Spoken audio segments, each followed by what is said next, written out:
meeting. This meeting is being live streamed. Got it. Got it. Amazing. Has it happened Shot yet? it. I think we're live. Not yet. Live. You are. It's alive. Thing is being live streamed. Just a quick heads up Amazing. before I mute. It happened about 30-second delay on YouTube. I think we're live. Not yet. Live. You are. I'm hearing feedback. Yeah. I was hearing us in the past, even though we're in the future. Yeah, Correct. it's trippy. Kind of like everything everywhere all at once. Okay, but that's gone now. Yeah. I think we're good. We're all good. We're in the present again. I wish I had some cool glasses like Ted, man. Ted always comes with the best fashion. I think glasses are just always on point, so I love them. Thank you. They're wood green specials. £20 for two. Are you serious? Oh my god, I need to come to Wood Green. Yeah, mate. Wood green. That's where it's happening. It's all Wow. happening in Wood green.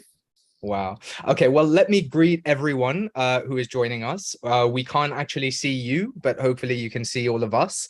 My name is Sharoz, and I work at Fully Focused Productions.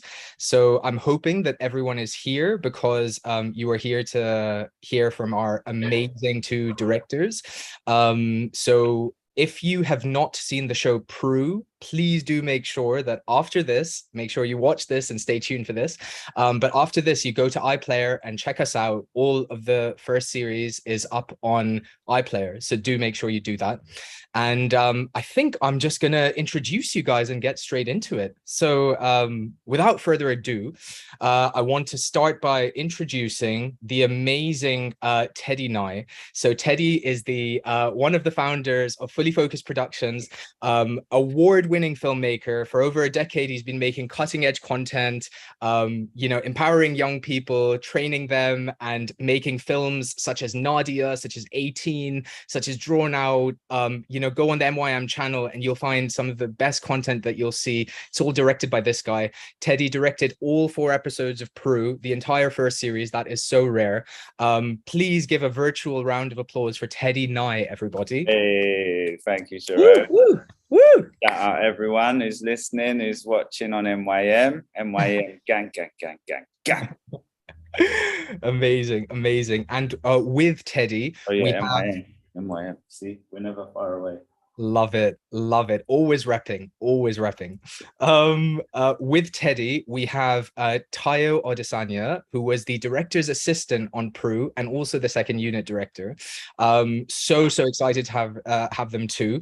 Tayo is a writer and director from South London. Her work was first recognized in 2015, where one of her films was won the Best International Film at the London International Film Festival and Best Foreign Film at El Dorado International Film Festival and Student Widescreen Film of the Year. Really one of the kind of coolest up and coming directors that you'll see, just doing absolutely incredible work. It's a real privilege to have them with us. Please give a huge round of applause, virtual applause for Tayo Odesanya. Woo! Thank you so much. That's such a warm, introduction, where honestly, much appreciated you. Happy to be here with you both. Honestly, thank you. Happy to be here with you both too. Yeah. I mean, both of these guys, just to give a disclaimer, could have a 1.5 hour introduction just all by themselves. But and could you, Sharoz, legendary director yourself, out here doing bits and pieces. It's very, very kind. I completely deny all of that. But thank you very much. But you know what? So what we're going to do is we're going to go till about 8 o'clock and I'm going to ask a bunch of questions that I've been burning to ask for ages. And you're more than welcome to type in the comments, type in the chats, any questions that you have, they'll be filtered to us. And please do interact with us. We want you to be an equal part of this discussion. This is a conversation. This is an amazing opportunity for people to learn from some really experienced directors. So yeah, just we love the questions. Like, we love the questions. So yeah, please do ask as many questions as you can and want. That is what it's all about, giving you opportunity to just ask anything. 100%. So I mean, Teddy, I want to start with you. Just, briefly, could you, because obviously like any journey of a director can, it can be a novel, but like, what was your journey into directing? How did you know that you wanted to become a filmmaker, storyteller, and how did you go about doing it? So it started before directing, I got into acting, which was the first thing I found that I found a focus for. And it was actually the teacher that I had when I was studying it. This wasn't at school. I got kicked out of school at 15. So I didn't even get to do my GCSEs. And I went on a mad road, a mad path on the road. And that's another story for another day. But it taught me a lot. And it means, you know, all the projects that I've been creating ever since I first began have always come from lived experience. And from that journey, I ended up going over to Australia when I was 18. I went by myself. Oh, by the way, guys, Tayo is on set at the moment on a show that everybody loves. And she might have to jump on and off sometimes. So I went to Australia when I was 18 by myself, and that's drama. I was always good at drama at school. And then when I was in Australia, I realized that I wanted to pursue acting. And so my teacher over there, he was like the first person that I really found helped me to have drive, discipline, determination, 3Ds, they're all good ones. And also how to be fully focused. So a lot of, you know, the ethos, the name of the organization that I set up in 2010 with Nygh, the co-founder, who's obviously not here now, but was also producer of PRU, he's on holiday at the moment, was about being fully focused, hence the name. So it was that, I took that back to London with me around, came back in about 2005, and I was acting. That's what I wanted to do, but it just didn't work out for me because I felt a bit powerless in the whole journey of it. And I didn't enjoy the fact that the rejection wasn't good for me. It wasn't working for me. And also I felt like I couldn't make things happen. And I'm someone I thought, I've always liked to make things happen.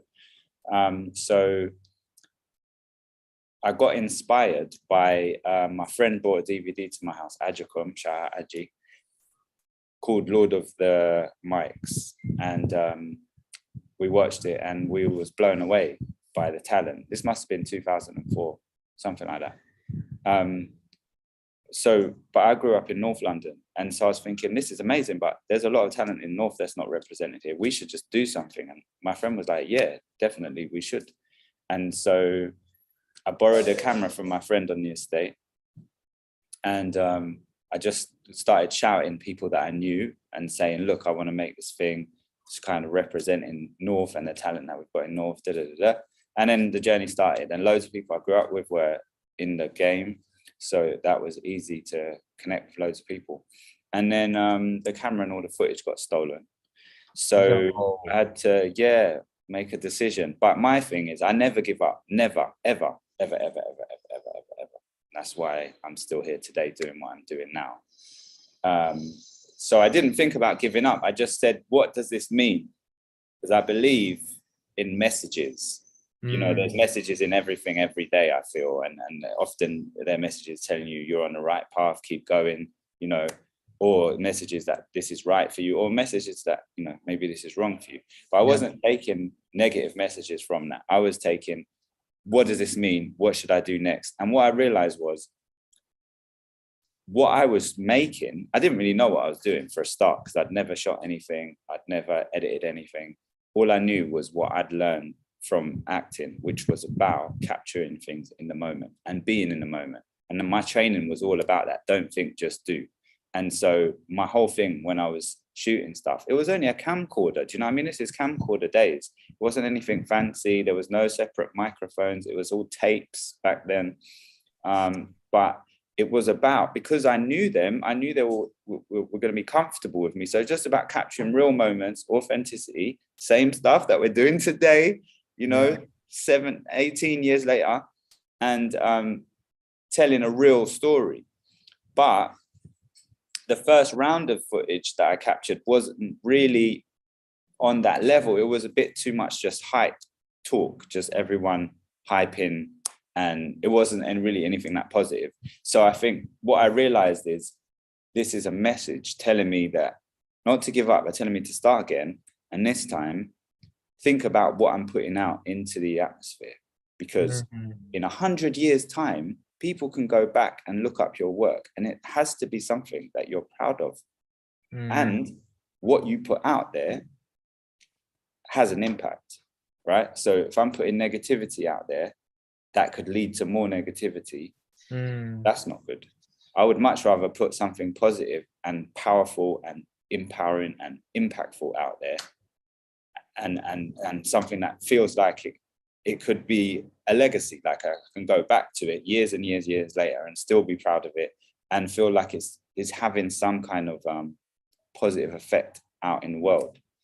So that's what I went away and did. I said, okay, let's go again this time. What am I trying to say? What am I trying to do? And what I realized was what I wanted to do was go into the art and the heart of rap, UK rap, and tell that story that is art. The heart, as in HEART, you know, heart and the art, boom.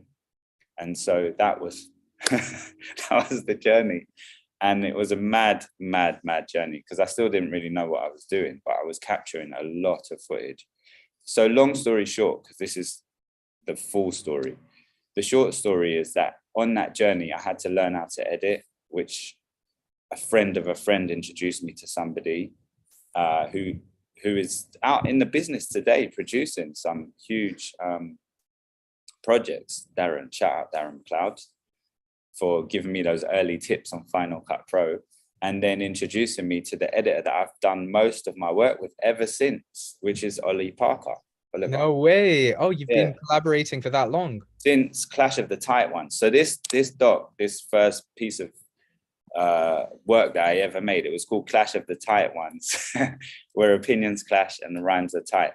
And I never released it online. I had an old YouTube channel years ago, which is still there. It's called I think it's called Clash of the Tight Ones. Clash ADA Tight #1S.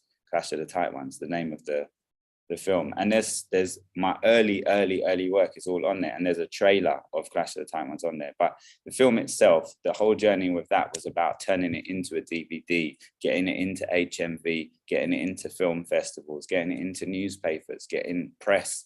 And that's a whole journey on itself about that. But basically it was a big learning curve, and it led me to other things. And it led me to BET, because they launched in the UK. And that's another whole story in itself as well. But it was a lot of persistence.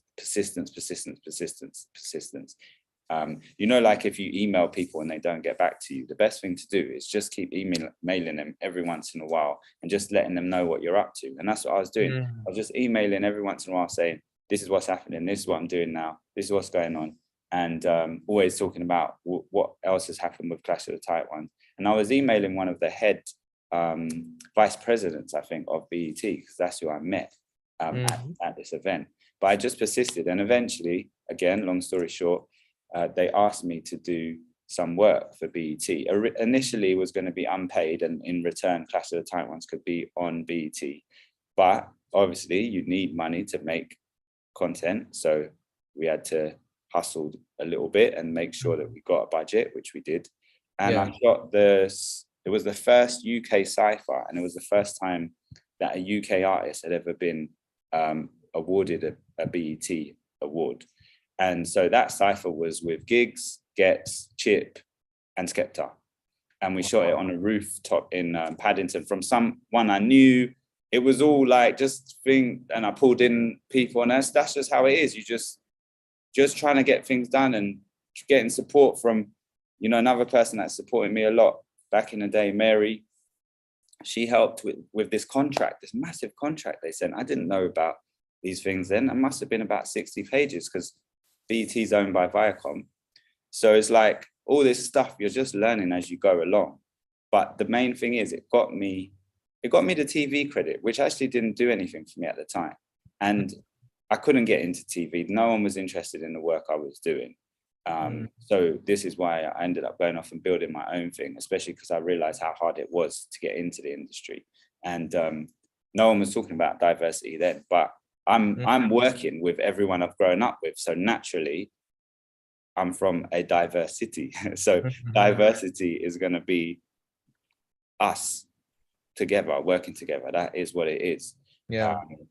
but no one was really interested in it then. So I was like, okay, let's go and build our own thing and we'll get into the industry our own way. And, you know, 15, 18, 12 years later is how long it's been running for. We're here today. But that cypher, what that led to was me directing a music video for Gigs and becoming friends with Gigs. And going out to Atlanta when he won the BET award, and I shot some stuff there, and I was just shooting stuff. It was self-taught. I didn't go to film school. I didn't know how to use the camera. I just kind of learned from other people and stuff. So I was shooting stuff, editing stuff, and that's what I was doing. The BET stuff came out, the music video happened, that led to you know what I mean? Different things lead to different things. And because I was an actor back in the day, I really wanted to do scripted work because I really wanted to direct actors. But I do remember a defining moment in those early days for me was, so the video I directed, the first video I directed for Gigs was called You Raised Me. Well, actually, it was 2 videos in one. You Raised Me, Open Up. So it was like a double to promo Open Up and the full version of You Raised Me. And I really made that as cinematically as I could. And that was kind of the vibe I was on already. And the vibe I was on, even with Clash of the Titans, with everything I was doing, was my ambition was out there, like way out there. And it still is today. And I kind of encourage everyone to think that way, because anything's possible. It doesn't mean it's going to happen quickly, though. It can take a very long time, but it will happen if you keep going, right? Yeah, that's, I mean, what I really take from that is, you know, firstly, this tenacity that you have, and then, like you said, persistence, but also like the mindset, like the outlook, because I feel like anyone who could have mistaken that sign of losing all your footage on one of the first things that you do and getting your camera stolen could have just decided that this is the end of their filmmaking career, and could have decided that that's a sign to give everything up. And for you to take that as a sign to just work harder and try and reset, I think that's, I mean, we wouldn't have you today if you didn't have that outlook. And so I think that's just a really important thing. Yeah, thank you. Yeah, it's true. Yeah, that's a mad thought if I had have given up and just quit, which you're right, it could have been the case. But yeah, you get these situations, do you know what I mean? And what you learn from them and how they define you is a big part of it. And you know, it's that journey set me on the path to where I am today, and to making loads of scripted projects, which you mentioned some of the names of that are on MYM now, and to setting up Fully Focused and with Nikki B and also MYM, and for all these reasons, building our own platforms and building, you know, our own networks and building a space for everyone to be able to create and grow and develop. And the things that we've achieved have been mind-blowing, you know. But it's always been with that same mindset. And that's the mindset I would say to everybody, that is really important to have that belief. But belief by itself isn't enough. You can't just believe yourself into success. You've got to work very, very, very, very, very hard and relentlessly as well. Because I'm still, look at me, grey beard, grey's in my hairs. You look young, Teddy. Don't even still out here, still, you know. But we keep going forever. I will be out here until you can just wheel me to the monitor in a Zimmer frame, walking stick, flipping wheelchair. I'll be doing this, you know, forever. But yeah, so the bit of the journey I guess I missed out is scripted bit, which was a bunch of different things, but some of the films that people might know of that are on MYM are Wide Stock, Rewind Forward, Drawn Out, Deep Hit, 18, as you said, Nadia, Watch What I Do, Eviction, Exposed. There's a bunch of them.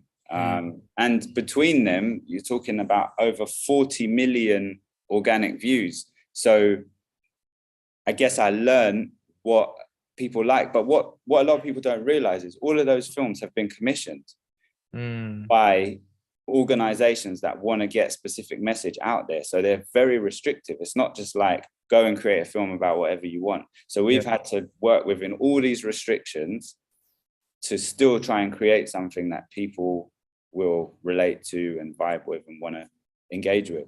And so that challenge has been massive, but we've done that well. And I feel like all of that process has been a learning ground for all of us, for all the young team that are coming through, and obviously for myself, to then when we get a script that isn't a commission for anyone else other than the channel, and then you've got another whole bunch of other stuff to deal with anyway, but different stuff, then you can just tell the story you want to tell. And also, I've always wanted to work with every project since the very beginning, since the first time I picked up the camera, with brand new people that were like me, just wanting to get into the game, don't even know how to get into the game, don't necessarily have skills yet, or do have skills, or just learning new skills, or people that have skills as well, like mixing that all up behind the camera, in front of the camera. And that way you're getting some of the most kind of authentic and alive content that you can ever create, and the energy, it comes through from behind the camera to in front of the camera. Yeah, amazing. Well, thank you so much for that. I'm going to come back to you because I have like a million other questions about all of that. Just want to go to Tayo and ask, like, what's your background and relationship with Fully Focused, and how did you end up as Teddy's director's assistant on PRU? And tell me a little bit about how you ended up there and that experience. I think, if I remember correctly, it was quite a few years ago, so apologies if I get the story wrong, but I believe I saw like one or two of the like films on YouTube first and foremost, and you're kind of like, oh, that looks cool, like, oh, how can I get involved? And you kind of like look at the credits and you look at the production company, and then you go on Instagram and you just do your research kind of thing. So I was just doing my research essentially. And then I came across a post about and then I emailed, I found the website, and then I emailed someone on the website, just like I think it was a general like info at Fully Focused production, something like that. And then someone got back to me saying, oh, in order to be like a part of Fully Focused, like you can do this thing called the Creative Labs, and then that will kind of teach you like skills and stuff like that, and it's kind of like the entry kind of point. So at that point, that was my entry point. So I did Creative Labs, which was kind of like a film short course that we did, where we kind of as a group kind of devise an idea, and then we kind of as a group produce a short film essentially, with the people that came to the weekend sessions kind of thing. So that was kind of my first introduction to Fully Focused and the Fully Focused family. And then ever since then, this has kind of been, it's been really organic essentially. And then, so I reckon that's probably about maybe 5-6 years ago, give or take. And then when PRU came about, I think Ted reached out and he was like, oh, hey, like, like we're looking for a director's assistant, and I was wondering if like you'd be interested. And I was like, yeah, of course, like why would there not be, kind of thing. And then in terms of kind of the idea of me coming in as a second unit director, I kind of, if I'm honest, I kind of just asked in it, like Ted, I was just kind of like, oh, Ted, like I'll be open to it, but how would you feel about me coming in to do second unit? And he was like, actually, there's a couple of scenes that I think you could probably do for second unit. So I think it was pretty much like that, if I'm remembering correctly. What do you think, Ted? Yeah, I think so. It's funny you say that as well, because I thought that I always had that in mind, that if you come on to assist, that we got to make sure you do some second unit as well. So yeah, I can't remember exactly how it went, but you probably did ask me, and I probably had it in my mind as well. But it was so early on that I didn't know how the lay of the land was going to be, but I knew in the back of my mind that we need to make that work, however we get it contracted, however we get it cleared, because once you're commissioned by a channel, obviously everything has to be cleared by them as well.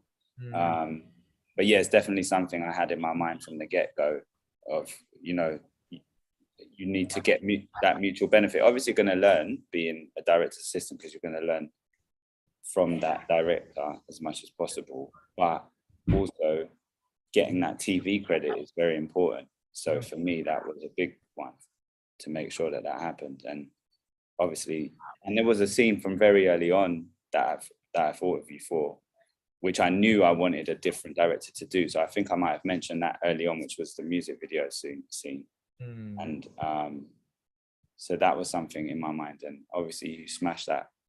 And then yeah, the journey came from there. But as I said before, like I couldn't have directed all 4 episodes and fully focused producing the whole show, the whole series and everything without, you know, Tayo's support. Your support was invaluable for me. Yeah. Thank you, man. Your support was invaluable to me, because especially in the sense that I'd never done second unit before. This is kind of like my first time getting a whiff of anything like it. So obviously it's nerve-wracking, but I felt very, very, very supported every step of the way in terms of like talking through the shot list and going on recce's and just making sure when we got there, like everything was sorted, you know what I mean? Like the ideas were there, like the plan was there, team was there, you know what I mean? So most def supported. Thank you. Yeah, it's important. We have to help each other and build together, and that's what the, you know, the whole motive has been since day one.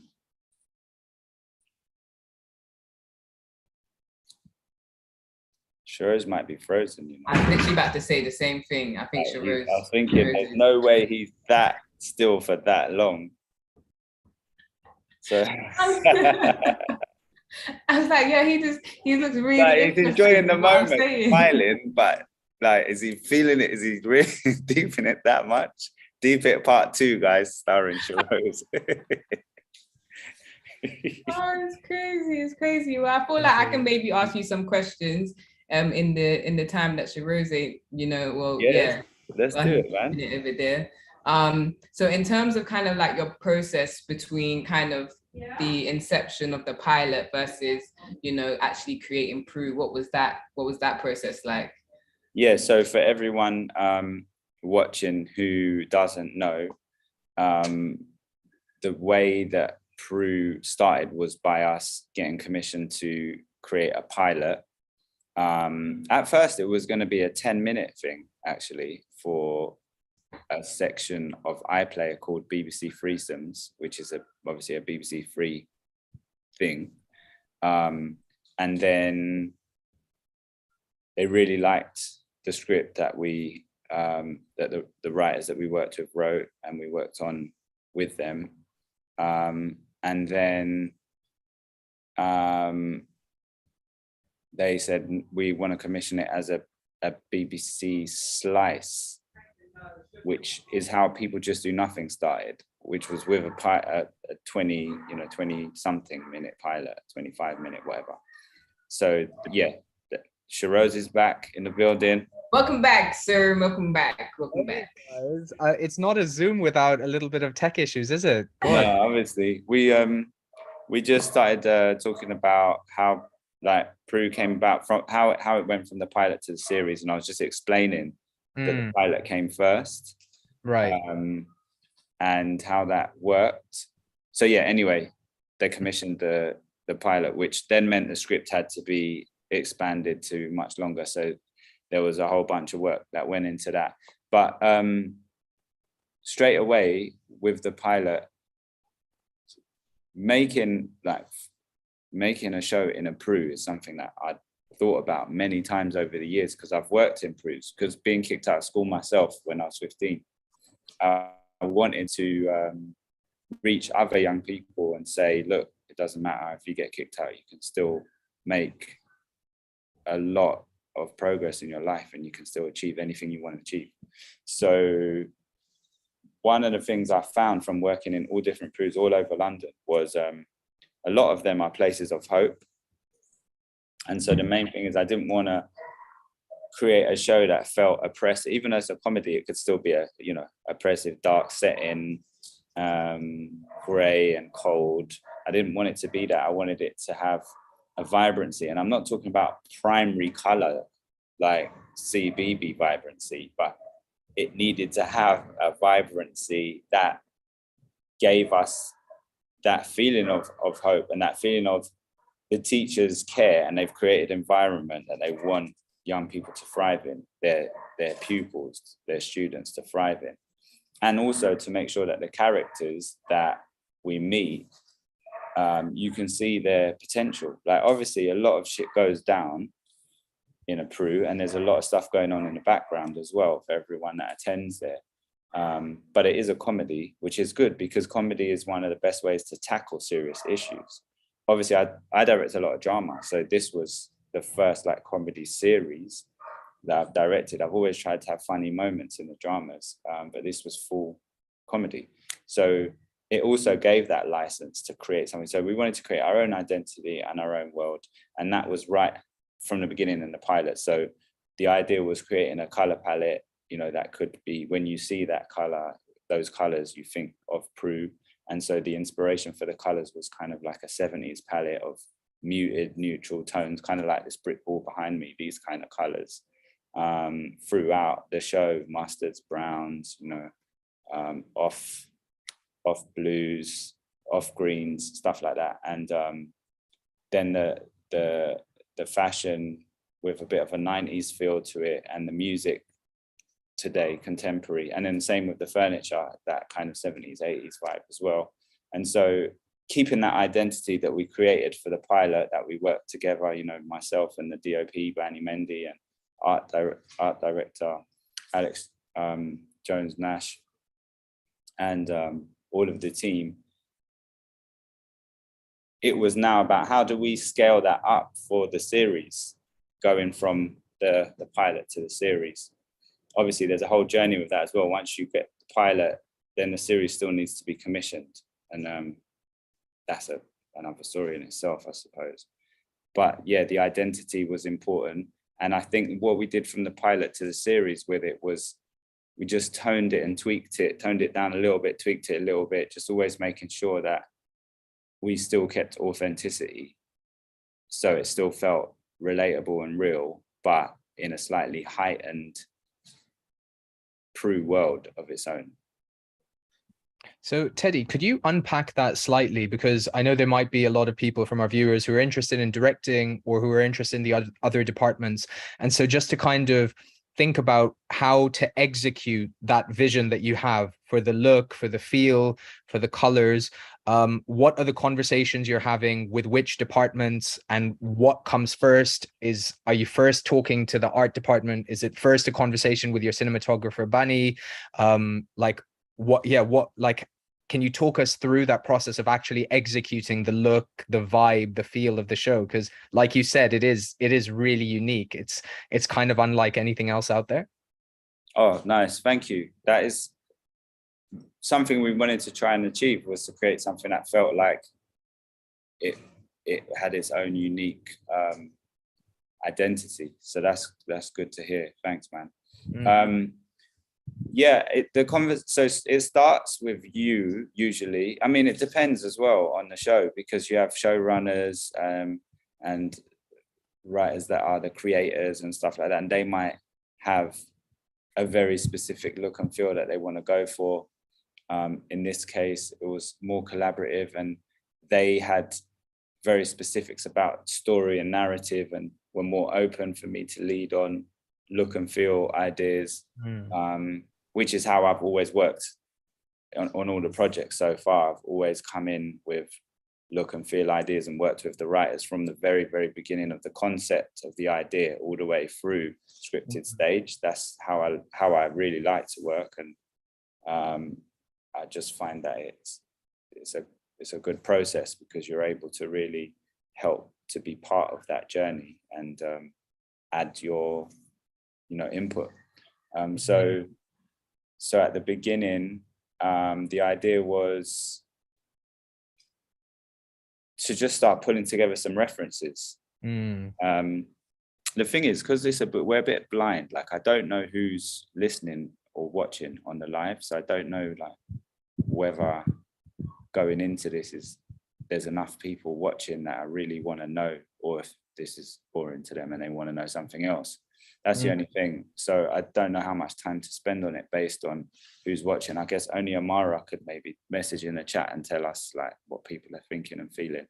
But ultimately, you start with some references, some inspirations, and you start sharing that around. Maybe you create a mood board or a lookbook or whatever, which is essentially just pulling pictures down from different places. And there's some really good resources out there you can use. Film Grab is one.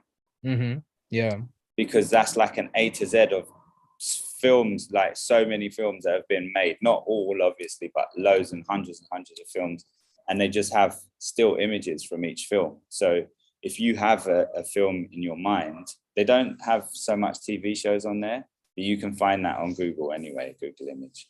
And you just start, you know, I think it's a bit of this show and a bit of that film and a bit of this thing and a bit of this photography and a bit of whatever you think it is.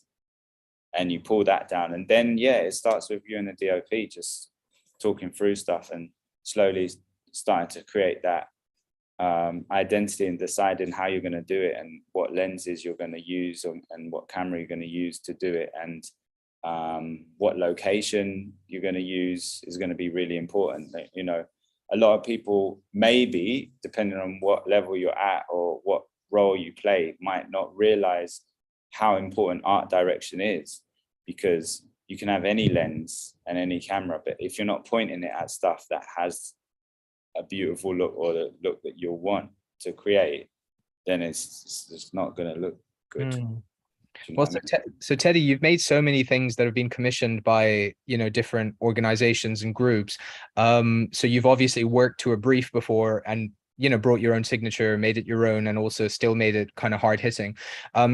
This is Fully Focused's first TV commission, which is incredibly exciting. Was that different in any way? Like, was there more pressure because this is kind of going out to like such a huge, you know, this is going on the BBC. It's just iconic. What was it the same? Was it similar? Were there just a lot more people involved? Like, what was that jump like? Yeah, I think the biggest part of the jump is probably the scale. Because before, like traditionally, we've done a part 1 and a part 2, but part 1 and 2 might only add up to 25 minutes or so. Whereas you're talking 30 plus, 31, 32, 33 page scripts, all being shot together. So on a short, depending on how many pages, how many scenes of the script, you might shoot. There's a celebration on set when you get to 100 slates. Do you know what I mean? 100 slates, yeah. And then you might go up to 150 or whatever it is. You rarely get to 200 slates on short, though, in my experience. But we shot over 800 slates. You know what I mean, for this. So the scale of that, how much you've got to shoot every day, and in the time we had, only 26 days. The whole thing is just condensed in intensity. Do you know what I mean? And it's over a much longer period of time. So you have to think about how you're going to pace yourself to get through that time without getting ill or without getting exhausted or dropping dead on set. So that was a big factor, and how to carry the arc through of the characters, how to make sure then when you start shooting out of sync and starting crossing episodes, shooting a bit of 4, bit of 2, bit of 1, bit of 3, then it's like, how do you make sure that the characters are in the right place in those times? How do you make sure, also working with brand new actors, that it's only their first or second job as well? So how do you support them to take on this massive journey as well? Shooting scenes with multiple people in them as well. Like some shorts, you might have 2-handers, 3-handers, maybe 4-handers, 4 people in a scene, often less, maybe 2 people, depending on, what your short is really about. But in Peru, you got 8-handers and 9-handers. Like, how many different camera setups do you need to cover that? And how much does the line change based on when new people leave and other people arrive? And the scene might jump in time and you come back to it, and now where is everyone, and all these elements that mean you end up with a lot more shots than you really would want. And can you simplify it as much? Oh, and it's comedy, so it's got to be funny. And are you getting enough reaction shots to make sure that the joke lands? And you know, with drama, you could sit on 2 people and just have a 2-shot. Right. You wouldn't want to just have a 2-shot unless you're super confident. Otherwise, you want to have a couple other shots to be able to cut away. But if you in comedy, you can do it in little sections, but you can't get away with that. Like the pace is so different to that drama, that slow build, you know, tension building, interest, and just holding on people, letting that moment go. And then in comedy, it's like bang, bang, bang. So all of that means there's a lot more to think about and a lot more to prep for. And were you sometimes doing multiple cameras, or did you shoot single cam the whole time? Yeah, we had to shoot 2 cameras. And Tayo, I think, directed a bit of 2-camera stuff as well. Oh, cool. On the shoot. So yeah, there was about half of the shoot, I would say, were 2-camera days. And then the 2-camera thing, I don't really like it that much. Sometimes it's good and sometimes it is really beneficial. But the reason I don't like it that much is you have 2 eyes, but you can't split them. So as soon as you have 2 monitors, you can only watch, you can go like this. Yeah. But you can't, when you have one, you're just watching that. Do you know what I mean? So you can really watch. When you've got 2, you literally can only go from one to the other, one to the other, one to the other. So you're never really fully confident of what you got on both. So then you end up thinking, well, let me maybe stick with this one a bit more. And then if the DOP and the operator haven't got a long relationship and they don't have that language that maybe you have, like director and DOP, once you've worked together a few times, you have this unspoken language that you know, you sometimes just know they're going to get what you need. You might, you know, you've planned it so much together as well. Often with second camera, you haven't had time to plan it as much, so they're just coming in. So their framing and their style and what they're getting might not be quite what you need it to be. And so you're shooting 2 cameras, but how much of it is actually any good anyway? So sometimes you're thinking, we're just shooting this just to get the coverage, and because of the time every day, it's like something's going to suffer. It's either going to be performance, it's either going to be the comedy, it's going to be the framing, it's going to be the character, it's going to be a bunch of different things. You can't get all of them every day without much time. So then you're like, but what's going to suffer? Because I don't want any of that to suffer. So what do I definitely 100% have to make sure is going to be good? But then if the frame, let's say it's the frame, all right, if the other frame isn't great, never mind. But then if it's not great, I don't really want to use it unless the performance is so good and the comedy is so great that frame doesn't matter. And then that depends on the scene. So there's a lot of variables that you have to deal with. But it's all part of the game of taking on, you know, a whole series. Or episodes. You might just be a director that's about to do 1 episode or 2 episodes. It will be the same thing for that episode. Do you know what I mean? It's just, I think it's just it's magnified when you're doing 4. And Tayo, can you tell us a little bit about what you did on as second unit, and also maybe some of the stuff that you did as a director's assistant, just because that might be a role that, you know, people might be applying for or be interested in as a kind of step up themselves? I think so. I'll start with director's assistant. So a lot of the work as a director's assistant, I feel like it's just kind of making the director's life easier, essentially, like doing anything you can do to support the director in any way, whether it's kind of, so for Ted, it would be some stuff like making sure his call sheet and sides were ready on the day, making sure he had a printout of his shot list for the day kind of thing, and making sure that was in order, making sure that the DP had it as well for the day, making sure like the lunches and that was prepped, saved, ready, any kind of orders that he needs, essentially. kind of talking through things with Ted, just literally any kind of support that director get. Like if there's a move, so that we had a few locations that we were shooting at a campsite, for instance, just making sure that anything that he needed for that time when we were away shooting was prepped prior to us going, because obviously we don't know what's going to be available or not available when we get there, essentially. So it was just more, it's just prep, essentially. Like you just have to think ahead of time, I think, more so than anything else, I would say. These things make a huge difference, though. They make a massive difference because it's all time.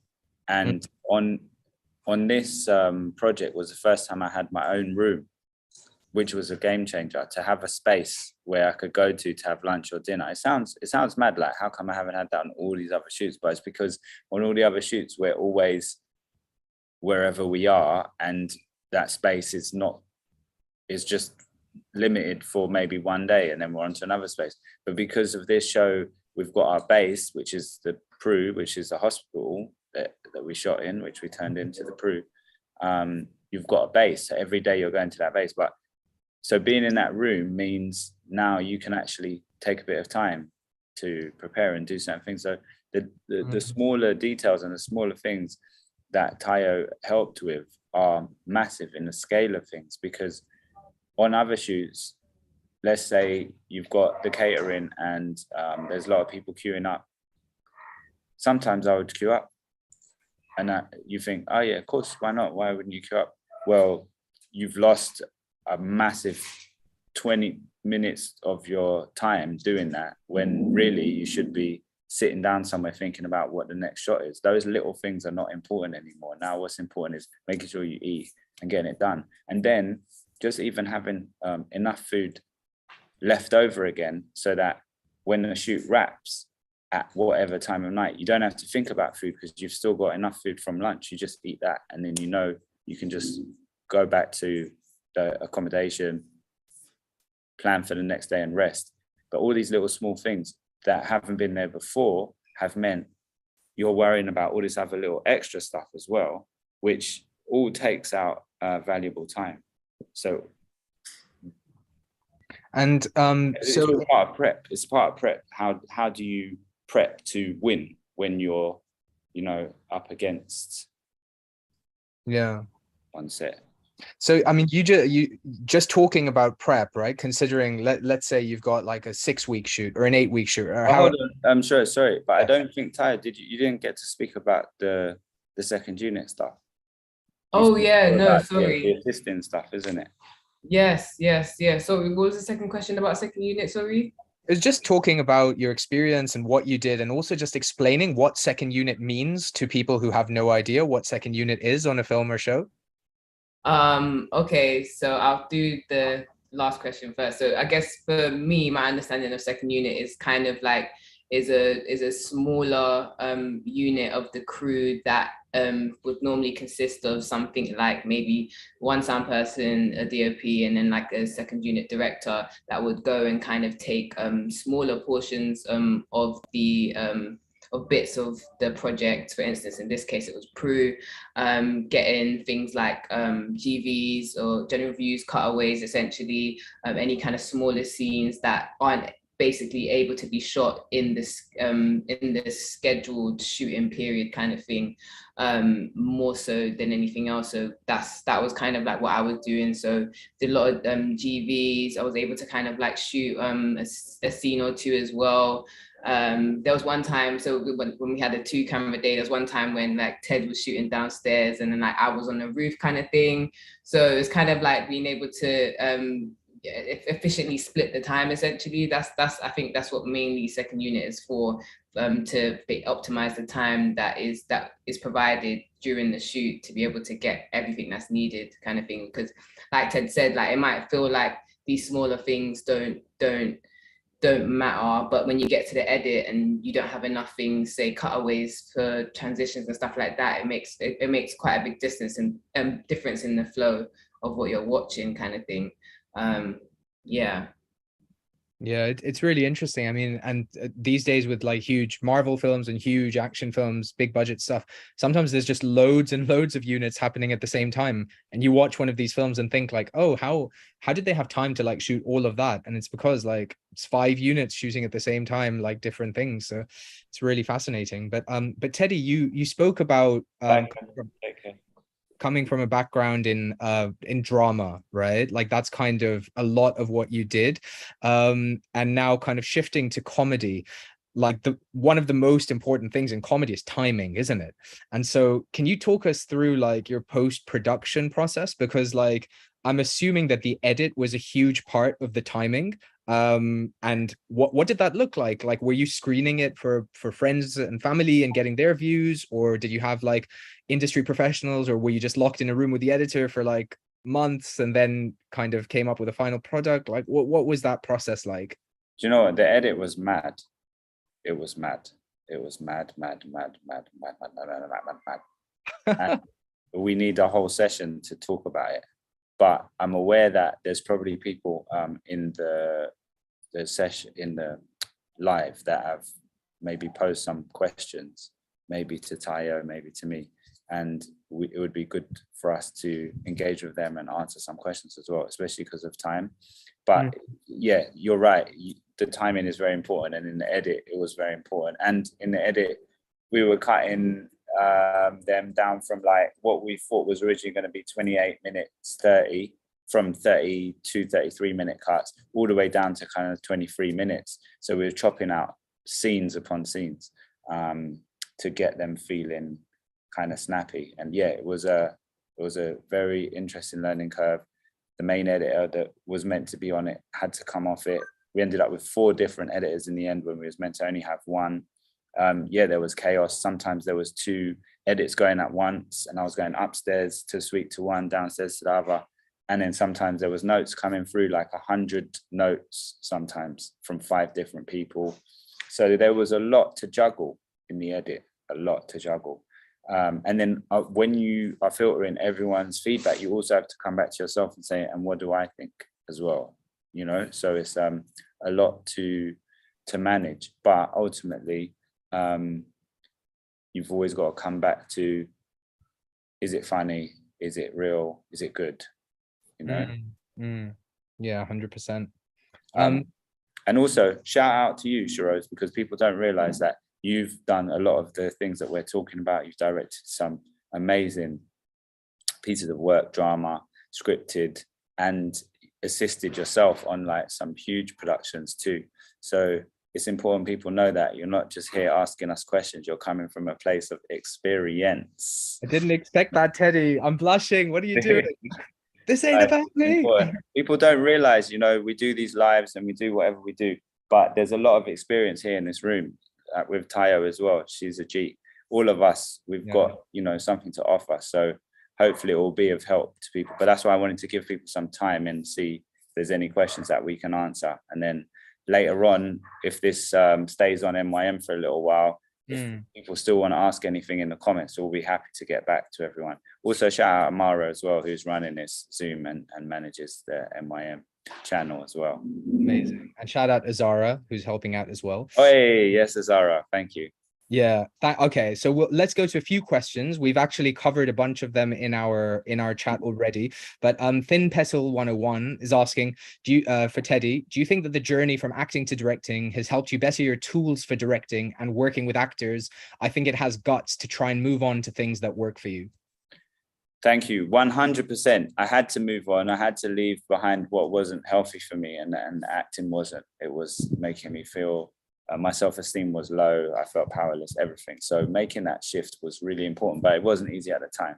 But I'm glad I did it, because the moment that I had on set, which I think I was going to jump to, and then I got sidetracked. But when I was directing the gigs video, and I had these crazy visions in my mind to try and achieve with the Open Up video with geisha girls in the club. And like, if you don't know what a geisha is, just Google it. It's a Japanese traditional sense of dress, white face, makeup, crazy stuff. But then there's geisha girls. It was like a combo. Anyway, it was a mad idea of stuff to pull off. All that was justified through a dream sequence type thing. But when I was on set and I saw it on the monitor, I was like, oh my gosh, this is mad. Like, what's in my head is actually coming to life, and it's actually working. And often you get those moments as a director where you don't know if something's going to work at all. All you can do is prep, and try and work your hardest and get everyone on board with it, and hopefully everyone believes in it, and then you pull it off.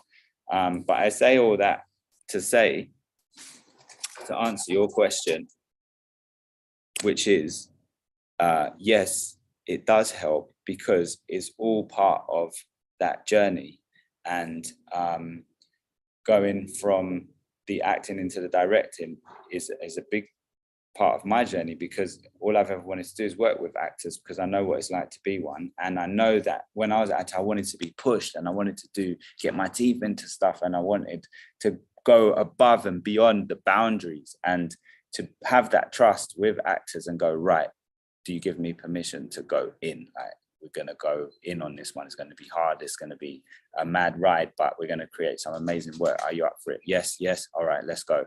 And then that's part of why I love drama so much, because of that emotion and tapping in, making people feel and think. And I love comedy for that too, though, because we need to laugh, and we need to escape, and we need to, cry with laughter, as well as, to be moved to tears. So the experience of acting and directing, 100%, is why performance is one of the most important things to me before anything else, and why I love it so much working with actors. I love it. Amazing. And what about you, Tayo? Do you like working with actors? I feel like I love working with actors, especially actors that bring extra stuff to what you're thinking of. You know what I mean? So like, even like with what I noticed with a lot of the actors on PRU, like they added their own, you know what I mean? They added their own vibe, their own finesse to all of the characters, which I think made it better. Like even those like Richie especially, like there was always something he did that would be like, nah, you took it to the next level. Like, you feel me? Like everybody had something about them that would take it to the next level, like, and make it, like, they make it their own, which I really appreciate. And plus, like, I think with a lot of actors as well, they really invest in the character. So if something doesn't make sense, like, they've definitely thought about it, and probably in ways that you may not have thought about it as a director, which I always like to have that back and forth. So it's been, it's a nice journey to have along with them and the crew. So Tayo, there's been a specific question asked about what's it like working on projects that are mixed media. What drives your passion to explore animation as a form of storytelling as well as film? I feel like personally, like, storytelling is such a interesting and kind of creative way of expression. And I feel like in the same respect, I feel like with each story, the method in which you tell it is also a part of making sure it's told in or received, I guess, in the way you intended it to. So I feel like there's some things that I think about story-wise, and I'm just like, I feel like the story lends itself to this, or it's better told in this and that. Do you know what I mean? I feel like you don't do yourself justice as a filmmaker, storyteller, artist, creative, whatever you want to call it, to necessarily lock yourself down to one thing. Like, look at Ted, like doing like acting, music videos, like TV, short films. Like, you feel me? Like, I feel like as a person who's like interested in expression in general, like, it can be done in many different ways, and I think that there's joy in exploring those ways as well. Mm-hmm.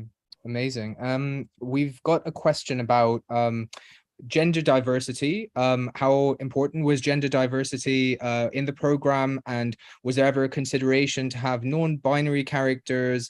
And the question kind of goes on to ask, like, how can we empower voices from, to ensure that there is gender diversity across the industry? And who's that? This is me or both of us? It's not directed to anyone, so either of you can answer. It's asked by someone called B. Yeah, I think it's something that's very important to us at Fully Focused, because we have non-binary members in the team, and we had non-binary members on set in the crew. And obviously one of the characters wasn't non-binary, but was queer character that the journey, only just begun for. in episode 3. So there's much more to be looked at in episode 4. Also, there was a character, a trans character as well, that we cast in the show. So there's elements of that in the show, in the crew, and it's something that's very important to us. Lots more of that to come from our work as well, something that we all care about. And as well as that is gender split on set as well, making sure there's a strong split. And I mean, this has been how we've been from the beginning. This isn't a fashion thing that we're jumping on now. We've been doing this from 12 years ago. And in terms of white privilege and everything else, that's something I've known about since I was a youth, because I've lived it. I've seen it with my own eyes. So that's not new to me either. So it's what do you do with what you have? Do you know what I mean? So what I identify as and what people see me as, no one sees my history, my life, my family, nothing when they see me. They'll just see what they see. So how do you unsee what you see? That's another question to put back to people, because everyone's too quick to jump on how something looks. But then on the other hand, everybody's jumping on don't judge a book by their cover. So sometimes we have to look at ourselves as well, you know. But yeah, there's a couple little bit of spicy moments there for y'all. I love it. Thank you. Well, did you want to say anything on that, Tayo? I feel like, yeah, I don't really have like a company or stuff like that, but in terms of like the short films and stuff that I work on, like me personally, myself, like I'm queer as well, and I feel like just being able to make stuff that encompasses not just on screen but behind the screen, in terms of work and stuff like that, is so important, because really and truly, like, I feel like for every one cast member there's probably like 2 crew members, you feel me, like maybe even 3, depending on the production. So I feel like it's just as important on screen as well as it is behind the screen, and in development, in accounts, etc. Well, we've almost hit the end. I think like maybe we can go for one final question, if that's okay with everyone. Yeah, but yeah, so I'll actually make it a 2-parter, because it's kind of about the same thing. One question is about how do you get into the next season of Peru, and the other question is there going to be a second season of Peru? When is it being filmed? When's it being released? What can you spill? Okay, how can you get in? Well, in the first season, we had open castings from the beginning, for the pilot and then for the series. So first we did an open casting call, then we did Insta live castings, which gave everyone an opportunity to come and audition. And 2 of the characters from the Insta live got cast in main roles, in their first proper roles ever. And that was Pia, who plays Belle, and Jay, who plays Halil. And then we went into Zoom castings and in-person castings, and we had the young team involved in the casting as well. And then Jess as well, Jess Straker, the casting agent, came in, and she was pioneering as well for the LGBTQ community, as we had lots of other LGBTQ members in the show as well, like behind the scenes, not just those that I've mentioned.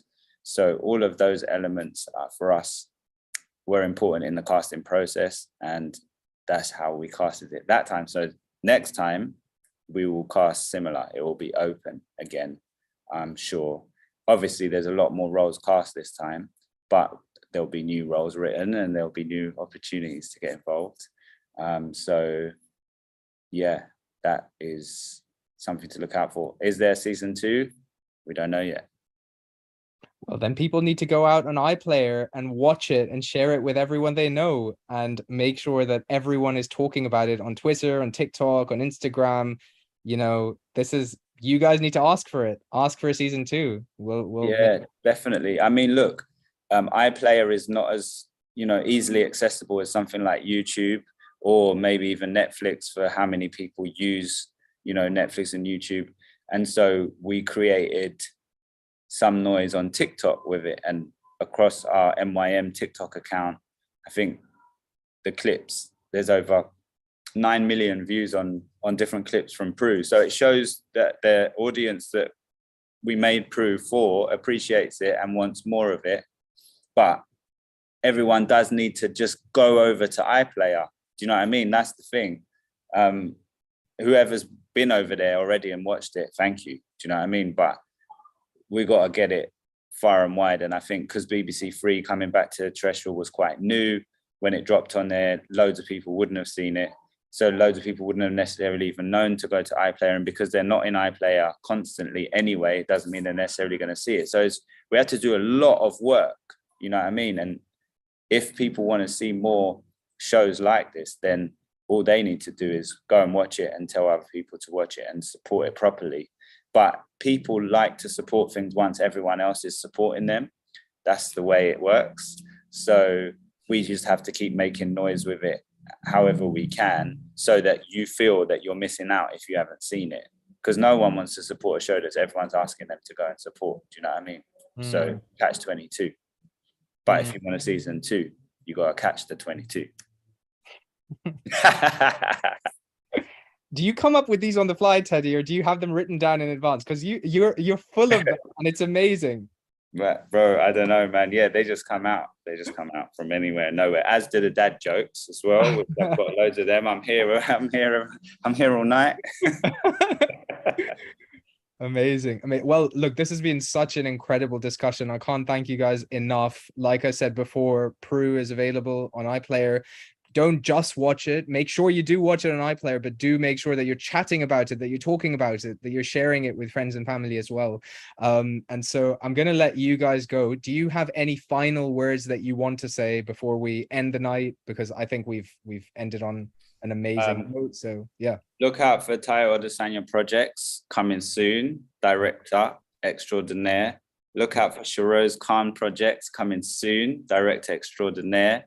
Both of them already got so much great work out there. Some of it is on MYM now. It's not like for you, Shiro's Chocolate. You can check that out on MYM. And we've got Man to Man coming, which has already been featured in Deadline. Yeah. People are talking about it. It's exciting, starring David Harewood. And then Tayo, what projects do you have coming up? I know that you've got the animation on MYM, but what else is going on? It's not that deep. We just want to. Oh yeah, of course. Yeah, it's not that deep. Part 1, 2, and 3. Tayo, can you repeat that for everyone, just so that everyone knows what amazing news you have about It's Not That Deep? Oh yeah, sorry. Yeah, we just won an award for best ensemble cast. So yeah, very very happy about that. It's like a lot of them were like first time actors, and like, you know, it's a shout out to them. Like they smashed it. And then I'm currently on a feature film at the moment. So it's just kind of like just one step at a time. Come on. Amazing. So yeah, I would just say to anyone out there that's watching this and is you know, a creative, it's a road. It's definitely a road, and we all want to get to somewhere down the road quickly as we can. But have patience, stay dedicated, never ever give up, and work as hard as you can and keep believing. Because I'm still doing that now, and I'm not where I want to be. Do you know what I mean? So even though I've done however many projects over these last 12, 14, it's longer than that, since 2005, so 18 years of work. There's still a long way to go. So you got to be in it for the long haul as well. But find the things you love and do those on the side, so you can keep doing what you love as well, if that makes sense, hopefully. And just shout out to every single person that has supported MYM over the years. We really appreciate you all. MYM is only just begun for MYM. And hoovering out here. I'm trying to give some words of wisdom. But actually, Zoom is good. Can you guys hear the Hoover? I heard a little bit, but it wasn't that loud, so it's all good, yeah.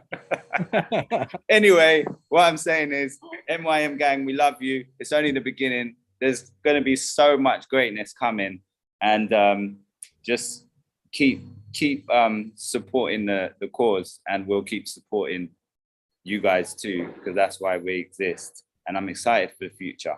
Very, very excited. It's the most It's the most busiest, exciting time in production in the UK that it has ever been, probably since back in the day when there was only 5 channels, and better than that because there's more channels, more competition, and a lot more resources, budget being poured in. So best time ever to be out there getting involved. So make the most of it and get it in. This is a really exciting year. Fully Focused has been going for 12 years. So it's just incredibly exciting. 12-year gang. Shout out anyone who came to the 12-year party, summer party. That was movie, but there's another one coming. Don't worry about that. Date to be released. Sorry, Shiroz. No, not at all. Not at all. All I was going to say is you can follow Fully Focused at @UK Fully Focused on Instagram. We also have an @official MYM_ for our MYM channel. So those are 2 Instagram accounts you need to be following. And the TikTok, the MYM TikTok. MYM TikTok as well. Official MYM on TikTok. 100%. So follow us, stay in touch, and definitely check out PRU, iPlayer. Check out the MYM channel. We've got over 70 million views, and it's 75. Amazing. And yeah, just thank you guys. Like, just everyone should stay up to date with what all of you guys are doing. So, And you. Thank you. Thank you both. Shout out all the Fully Focused squad. So much talent. Amazing. Take care, guys. Thank you so much. In a bit. Bye.